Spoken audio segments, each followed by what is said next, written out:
Toute l'actualité du ski, chaque semaine sur Rhône TV. Avec le soutien de Bliblablo de Net+, Ski Valais et les banques Raiffeisen du Valais roman.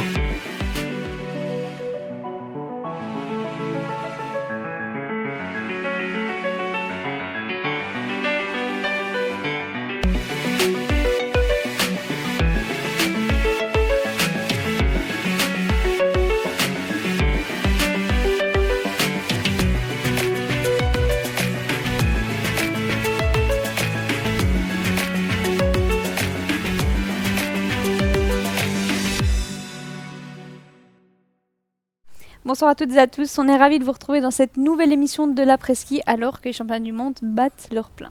Et qui de mieux pour en parler qu'un ancien médaillé argenté à Garmisch-Partenkirchen en géant, Cyprien Richard. Salut Cyprien. Salut, bonsoir à tous. Et l'un de ses anciens protégés, le skieur d'Arba, Christophe Torrent. Salut Christophe. Salut tout le monde. Avec vous, on va parler des courses de Coupe d'Europe de Crans-Montana qui se déroulent cette semaine. Mais avant tout, chose promise, chose due, on se rend à Svalbard pour les championnats du monde de ski alpin qui battent leur plein et les nombreuses médailles fêtées par les Suisses. Bon, mais on va commencer par ce qui fâche peut-être un peu, c'est les courses féminines. Pas de médailles pour nos athlètes en vitesse. Cyprien, il y a une grosse déception. On pensait voir Lara Gut-Berami arracher une médaille au moins en descente ou en super G. Oui, clairement, elle avait le potentiel en tout cas, elle montait en puissance. On a vu qu'à Garmisch, elle a gagné la première fois à ce moment-là, juste avant les mondiaux, donc c'est toujours bon signe. Après, on lui en demande beaucoup aussi à Lara. Elle a déjà un niveau assez incroyable sur la longévité, sur des dizaines d'années. Donc c'est quand même très rare et je crois qu'elle fait ça aussi pour donner le meilleur de soi-même à chaque fois. Et quand on est à ce niveau-là, dans le top 10 à chaque fois, c'est toujours des bonnes courses, il ne faut jamais l'oublier quand même. Toi Christophe qui fait des courses de vitesse, est-ce que tu attendais Brizzy Johnson aux avant-postes ? Je peux dire oui parce qu'avec ma famille on fait un petit concours de pronostics et j'avais mis Brizzy Johnson première. Je pense que c'était une piste qui lui convenait assez bien avec pas mal de glisses quand même. On sait que c'est l'une des meilleures glisseuses du circuit. Donc oui, moi je l'attendais personnellement tout devant. Comment on explique le fait que les favorites sont un peu passés à côté de cette descente des championnats du monde, Cyprien ? C'est une piste un peu atypique pour les filles. On passe sur le côté droit, c'est un peu plus doux en pente. Et par contre, ils ont fait beaucoup de mouvements artificiels. Et d'ailleurs, c'est très joli à regarder. Mais amortir tous ces mouvements-là, il faut quand même un gabarit qui est assez adapté. Avec ouais, c'est un peu bête à dire, mais il faut avoir des grandes jambes pour bien passer au-dessus de ces mouvements de terrain et surtout profiter de la pente derrière. Et on voit les petits gabarits comme Lara ou comme même Brignon, à chaque fois ils kickent un petit peu et ils viennent freiner à chaque fois au mauvais endroit. Effectivement, il y a Myriam Pourner, l'Autrichienne, et puis la Tchèque Sterledečka qui sont aussi des grands gabarits qui sont sur ce podium. Bon, après, chez les hommes, chez les Suisses notamment, Marco Odermatt a livré un récital, un super G quasiment parfait selon toi. Oui, clairement, la manche, il la voulait, et c'est la médaille qui lui manquait aussi. On a beau dire, mais il commençait à regarder où est-ce qu'il y a des cases vides, et celle-là, il l'avait cochée clairement.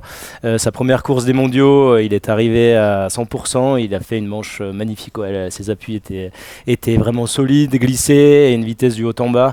Il y a Alexis Monet il a quand même bien concurrencé, en regardant le tableau. Je pense qu'il était largement deuxième au dernier inter avant de sortir, mais Odermatt était clairement au-dessus du lot et c'est chapeau à lui. Ouais. Christophe, c'est fou de se dire qu'il a pratiquement plié le game, Marco Odermatt, à même pas 30 ans. Il lui reste la descente de Kitzbühel et la descente olympique. Ouais, c'est vraiment un truc de fou parce que en fait, ça fait tellement longtemps qu'il est au sommet qu'on a l'impression qu'il est déjà âgé. Mais en fait, il est encore plutôt jeune pour les disciplines de vitesse. Et comme tu l'as dit, il a presque déjà tout gagné. Toi, tu as vibré évidemment, je pense, devant cette descente, devant les potes, Alexis Monet et le plus welsh des Suisses allemands, Franjo von Allmen. Ouais, c'est sûr, c'était vraiment une descente très belle. La piste est incroyable et le scénario était aussi incroyable. Donc il y avait tout pour faire vraiment une course passionnante.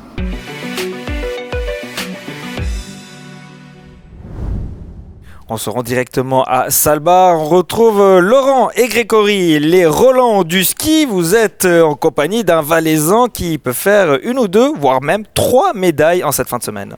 Salut Marine, salut Johan. On est au dehors, il fait chaud à Svalbard aujourd'hui, les températures se réchauffent, les nuages aussi arrivent un petit peu.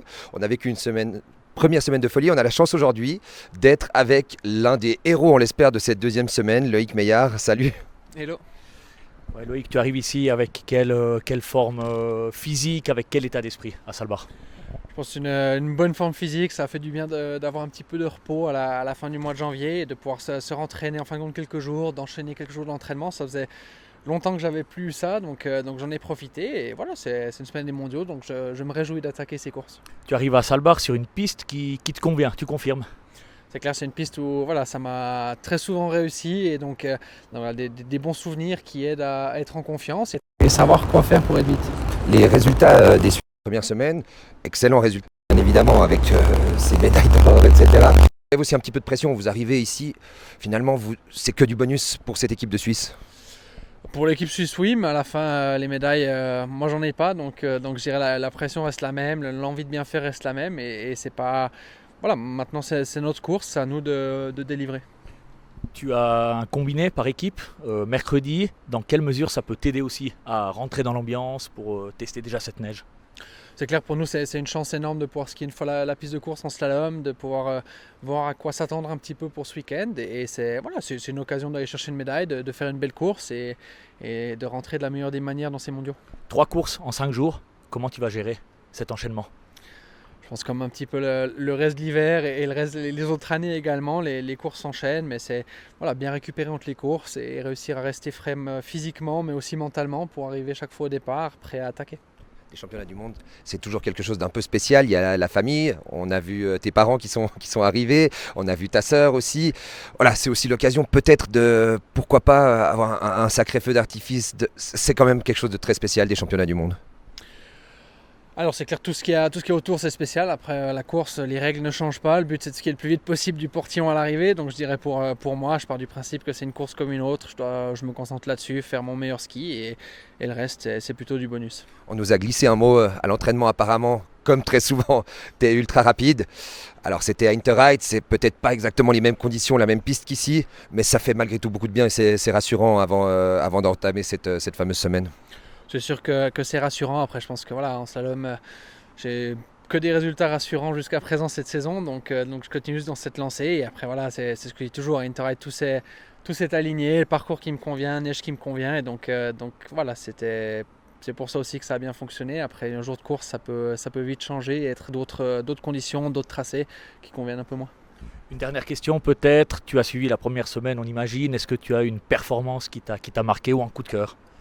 Non, je pense que toutes les performances des Suisses, elles étaient exceptionnelles. Tout le monde a montré du gros ski. En tout cas, après chaque entraînement, on a profité de regarder ces courses et de les suivre avec une grande attention. Merci Loïc et bonne chance pour ces mondiaux. Merci. Allez, à vous. Ciao, ciao.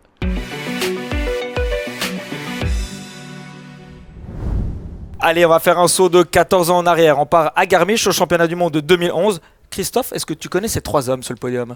Ted Ligeti, Cyprien Richard, et puis le troisième, je suis pas sûr, mais je dirais Churgoffet. Ouais, bien joué, bien vu. Exactement. Cyprien, quel souvenir tu gardes de ce titre de vice-champion du monde à Garmisch derrière Ted Ligeti? Ouais, c'est un des plus grands jours moi de ma petite carrière. Hein. J'ai pas eu l'occasion de monter très souvent sur des podiums, j'en ai fait 5, mais j'en ai fait un aux mondiaux et ça reste un souvenir marquant. J'arrivais en confiance, je venais de faire la deuxième Alta Badia avec une grosse erreur, sinon j'étais en tête à tous les inters. Je gagne à Delboden et j'arrive là-bas en étant deuxième au classement mondial, donc j'avais vraiment à cœur de concrétiser et puis j'ai réussi à le faire et sur le coup j'étais hyper heureux parce que j'avais un peu raté ma première, j'étais à 76 centièmes je crois et je fais une énorme deuxe et j'arrive avec l'avant, je dis là ça va faire et je vois Ligeti qui me bat pour 8 centièmes et j'étais encore que 4ème au pire, donc je me suis dit ah non je veux pas faire 4, j'aurais pas 50 occasions et puis non ça a fini 2 donc c'était cool quoi. On parle de centièmes comme pour Alexis Monet dimanche lors de la descente. Ces centièmes on y pense toute sa vie, est-ce que ça aurait changé quelque chose ou pas? Non, franchement, après, tu peux tellement rien.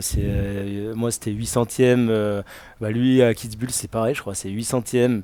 Ça peut effectivement. Je lui souhaite qu'il ait plein d'autres occasions de gagner Kitzbühel parce que c'est unique, mais après, c'est une belle bagarre et je crois que c'est quoi qu'il arrive, des résultats qui sont mérités et qui ont de la signification.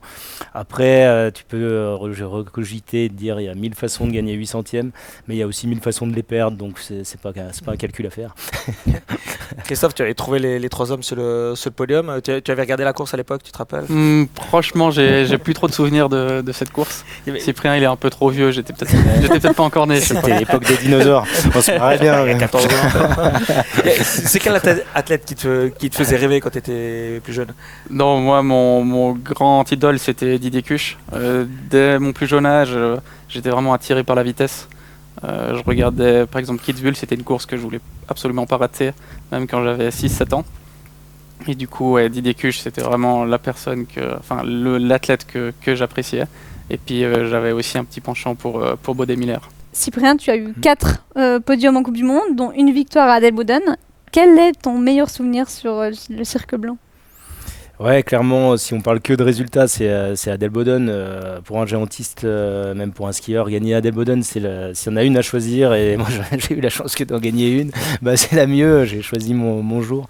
Mais en plus, il y a une ferveur là-bas, et c'est pas loin de chez moi non plus. J'avais beaucoup de supporters qui venaient pour me voir, mais aussi pour faire la fête. Profiter de la fête et de l'atmosphère. Mais ce jour-là, à la remise des prix, ils ont réussi à venir amener les 2 quarts jusqu'au pied du podium, ce qui se fait plus, parce que la remise des prix elle était vraiment dans le centre du village, et c'est un sacré souvenir d'avoir partagé ça. T'arrives à prononcer le nom de la piste? La Königsbergli. Je me suis entraîné. Ah, vous êtes bons, ils sont pas mal. J'ai cru que tu allais me demander. Et non. Königsbergli. Ouais, Avec un vrai accent. C'est l'accent suisse allemand. Tu es devenu entraîneur ensuite en NLZ. Tu as entraîné de 2019 à cette année. Comment tu t'es retrouvé en Valais et à Brigue? C'est vrai que tout de suite après ma carrière, j'ai arrêté à 37 ans en 2016, et je voulais pas forcément entraîner. J'étais un petit peu épuisé de tout ça, des voyages et tout. J'avais envie d'autres challenges dans d'autres milieux. Et puis petit à petit, j'ai eu des appels. J'ai entraîné en Andorre avec Verdou là, qui m'a appelé pour l'entraîner. Et là, j'ai vraiment bien aimé. J'ai eu un bon feeling avec lui. Et derrière, il s'est blessé, il s'est cassé le genou. Il a pas voulu se faire opérer. C'est vrai que moi, j'y croyais pas. Donc si tu crois pas, ça sert à rien, donc j'ai laissé continuer sans se faire opérer à l'époque. Il s'est fait opérer 1 an et demi après, mais à ce moment-là, Thierry Menet, mon voisin en France, m'a contacté et puis m'a dit toi t'aurais le profil pour entraîner NLZ et tout, et j'avoue que je savais même pas qui était NLZ. Donc je l'ai découvert, j'arrive toujours pas à le dire en allemand, mais maintenant j'ai une super expérience. J'y suis resté pendant presque 6 années. Et j'ai eu la chance de rencontrer une génération qui était en devenir, avec des bolides comme Christophe, et surtout des gens qui étaient très motivés et intéressés pour le partage d'expériences. Et je crois qu'avant d'entraîner, c'est d'abord cette expérience-là qui est importante de transmettre et de vivre. Voilà, c'est l'humain qui est le plus important, et pour ça, il faut beaucoup de fraîcheur. Christophe, il était comment, Cyprien, comme entraîneur? Tu l'as eu 3 saisons. 3 saisons, ouais. Non, franchement, c'est un super entraîneur. Encore maintenant, moi j'ai beaucoup de contacts avec lui, j'échange beaucoup par message, par téléphone. Je crois que quand il est arrivé au NLZ, on était une super équipe de copains. On était tous très talentueux, mais on était tous assez dans le dur quand même. On avait fait quelques saisons très compliquées. Et lui, quand il est arrivé, il a vraiment amené un vent de fraîcheur. Et d'ailleurs, ça s'est vu au niveau des résultats, sa direct était bien mieux. Cyprien, on imagine ta fierté de voir des anciens athlètes que tu as entraînés arriver sur le devant de la scène en Coupe du Monde?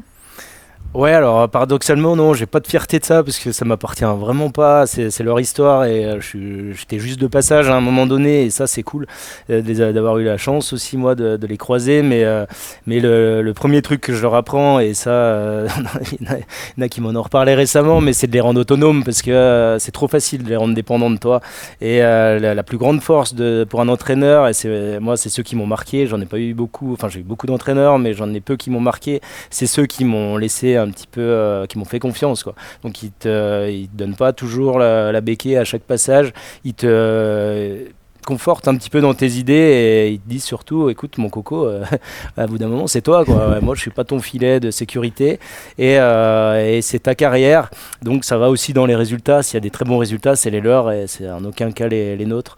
Et il y a trop Enfin voilà, moi c'est mon ressenti, mais il y a beaucoup trop d'entraîneurs, et je leur en veux pas, que j'ai eu et qui existent toujours et qui sont toujours là, qui s'approprient ça pour exister eux-mêmes, quoi, à travers la performance des athlètes. On va dire, ah, mon coureur il a fait ci, bah ouais, si tu t'étais cassé la jambe une semaine avant, le coureur il l'aurait fait quand même, quoi. Voilà, c'est tout ça qu'il faut leur apprendre, et quand ça, la relation elle est saine, derrière c'est génial, parce que au mieux l'entraîneur il est au mieux à côté du coureur, mais en aucun cas il est là-haut en train de lui expliquer comment il doit gagner une course, parce qu'en fait on n'en sait rien. En parlant de fierté, je pense que certains sont un peu moins fiers de leur coupe de cheveux actuelle. Regardez ce qu'on a vu sur les réseaux sociaux. In first place, winner of the gold medal and FIS World Champion 2025, representing Switzerland, Franjo von Almen.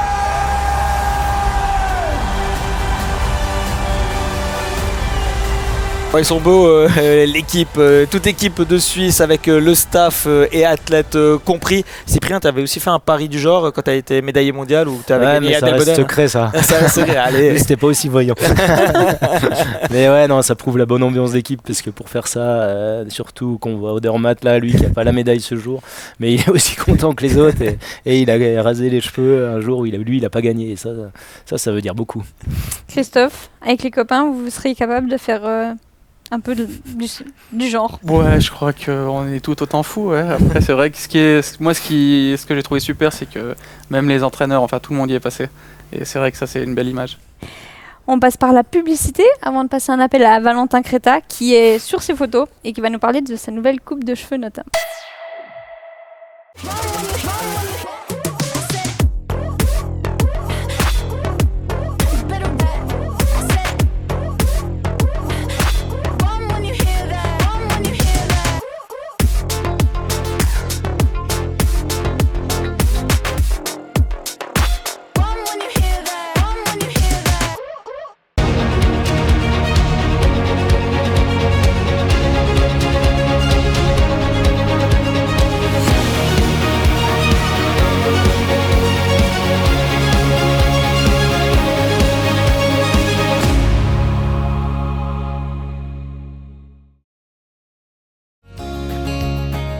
Vivez local, banquet local.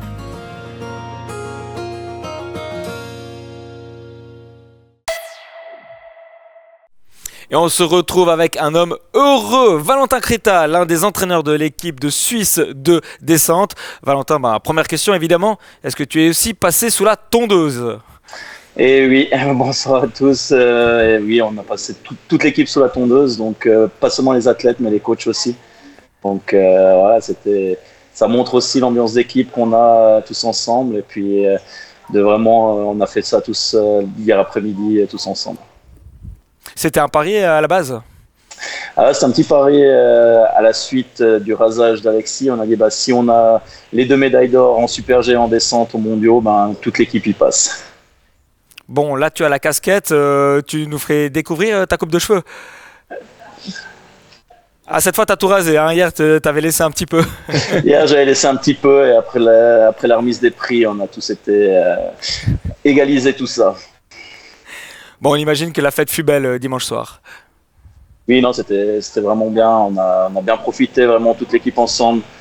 C'était vraiment très chouette aussi, avec les familles des vainqueurs. Et c'était vraiment sympa. Ouais.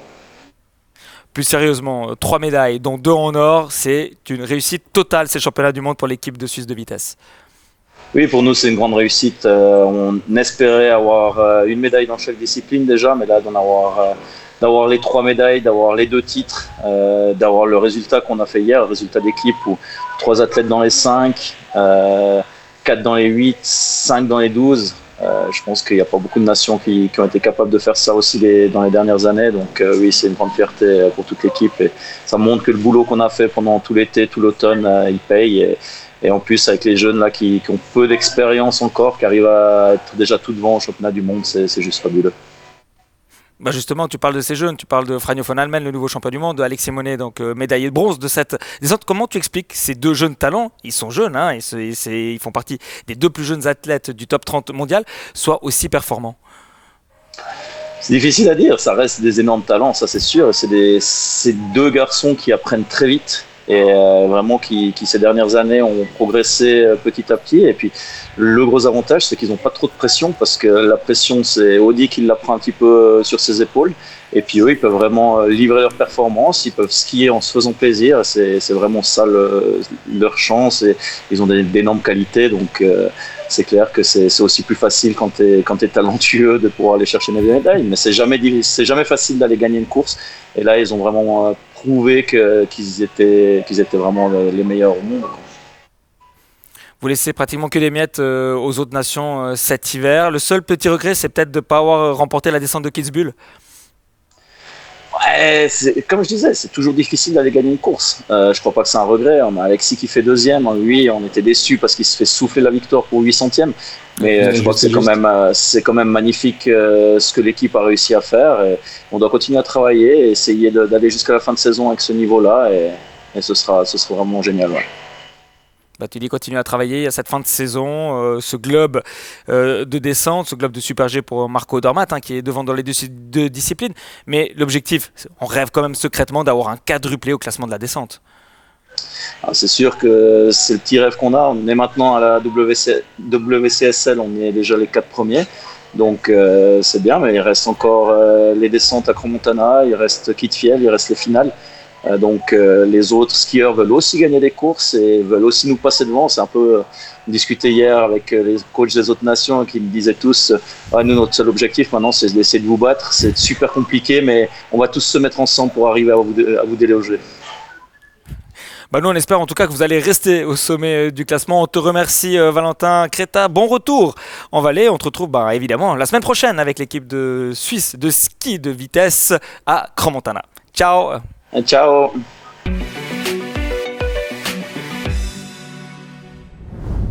Christophe, toi tu es déjà à Crans-Montana cette semaine pour les courses de Coupe d'Europe. Avant de commencer cet entretien, tout le monde aimerait savoir pourquoi tu t'appelles CC la Terreur sur les réseaux sociaux.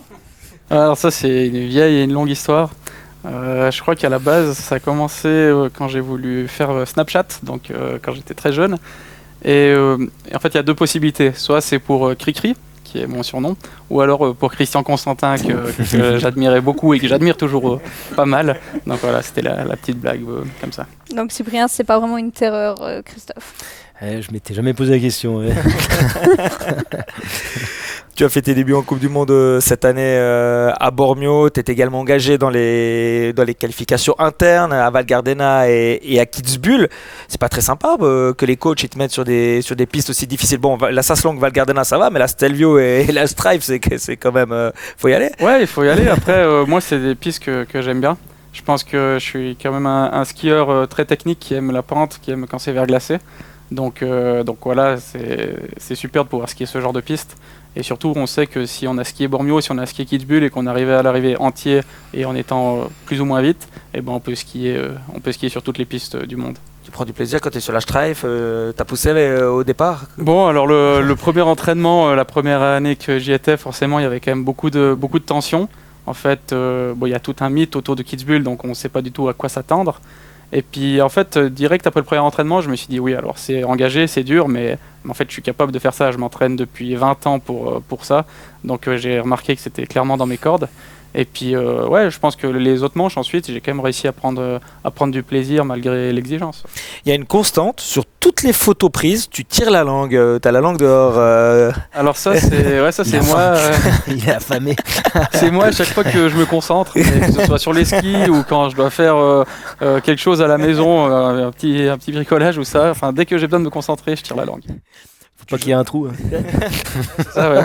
Ma maman en plus des fois elle a souvent peur qu'elle voit les photos parce qu'elle me dit toujours un jour tu vas te mordre la langue. Il va falloir aller aux urgences.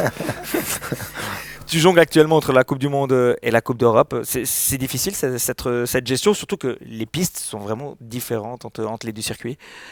Ouais, c'est pas forcément évident. Moi, comme tu dis, je fais partie du groupe Coupe du Monde 2, donc un peu ce groupe intermédiaire. C'est vrai que parfois pour cet hiver, j'ai eu la sensation que quand j'arrivais en Coupe du Monde, je faisais pas vraiment partie de l'équipe, et puis quand j'étais en Coupe d'Europe, pas forcément non plus, quoi. Donc ça, c'était...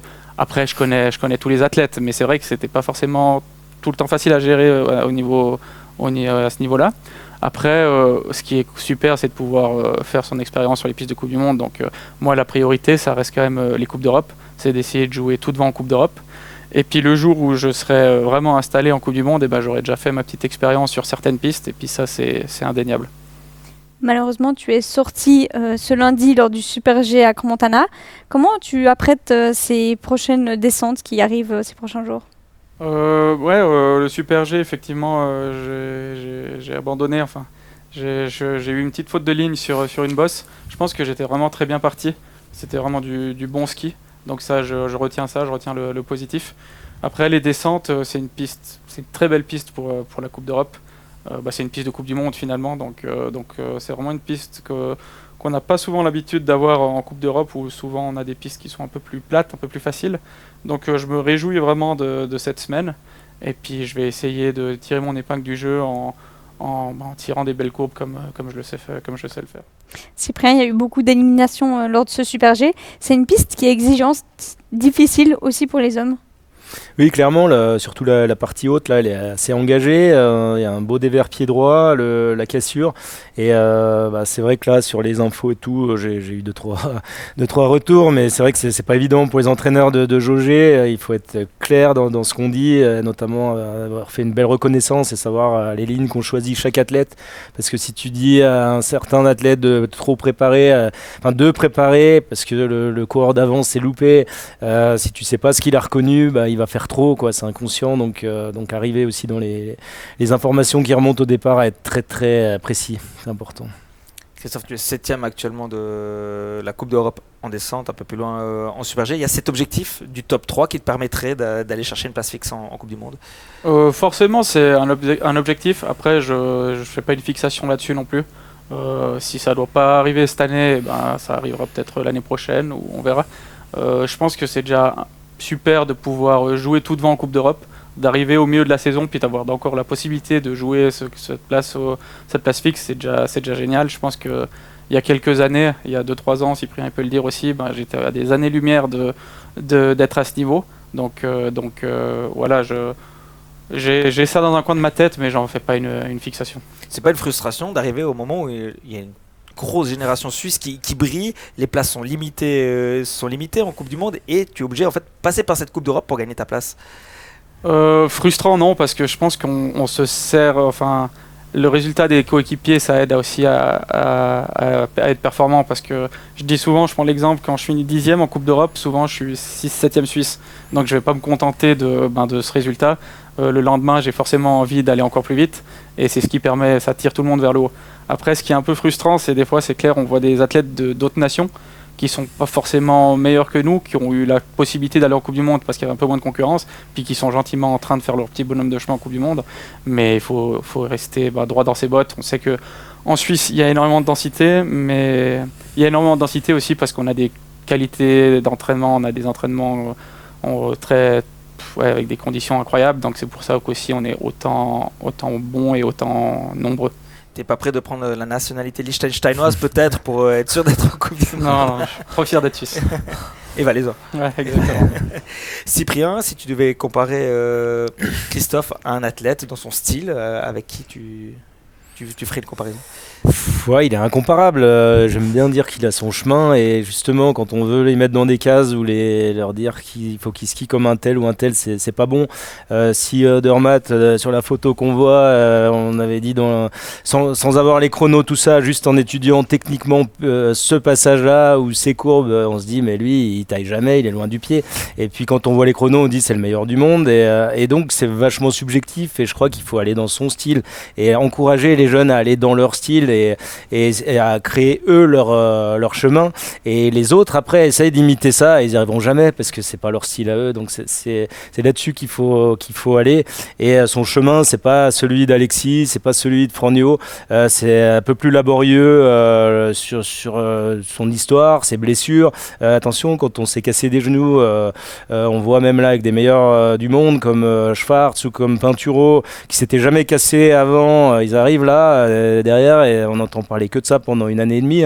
Pourtant, c'est des meilleurs skieurs du monde. Donc attention à rester bien calme avec le profil de chacun. Et qu'on gagne à 30 ans ou à 20, c'est 100 points pareil, mais sauf qu'à 30 ans, tu sais pourquoi tu as gagné. J'aime bien dire ça. On va finir cet entretien par les questions du tac au tac. Est-ce que Christophe, tu es prêt? Si tu dois déménager, c'est plutôt à Ayen ou à Savièse? Ça, c'est pas. Je sais pas si je vais rester à Rabat, je crois. Un joker, c'est la seule. Plutôt Goran Obradovic ou Léo Messi? Goran Obradovic. Pétanque ou golf?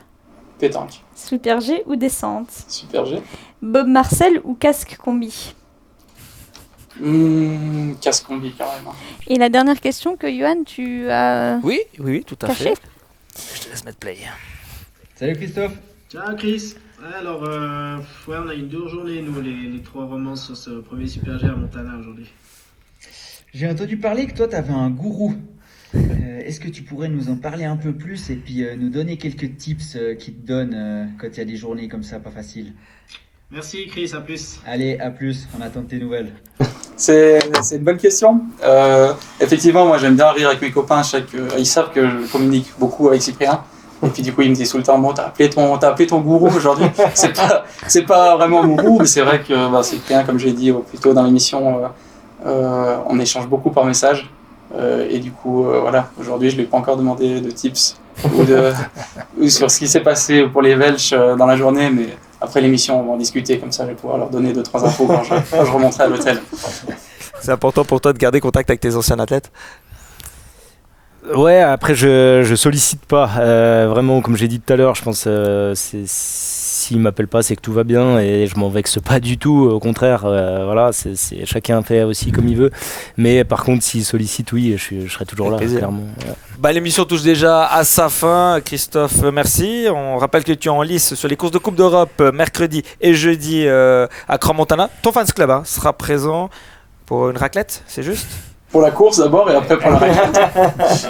Merci également Cyprien, tu seras également à Crans-Montana. J'ai pas prévu, mais s'il y a la raclette, pourquoi pas. Que de toute façon. On se quitte en musique avec une chanson choisie par Christophe, Paul McBonvin, Le Chant de l'Aigle. Évidemment, on reste à Arbazien jusqu'au bout. Et vous, à la maison, n'oubliez pas la tournée en piste du Nouvelliste qui se retrouvera ce samedi au Crozet, mais aussi de regarder les courses des championnats du monde auxquels on reviendra la semaine prochaine. On vous souhaite une bonne soirée. Bye bye. Ciao. Pour défier les soldats bleus qui cernent la Mesa, il chante et danse autour du feu en agitant ses bras comme un oiseau de proie. Toute l'actualité du ski, chaque semaine sur Rhône TV.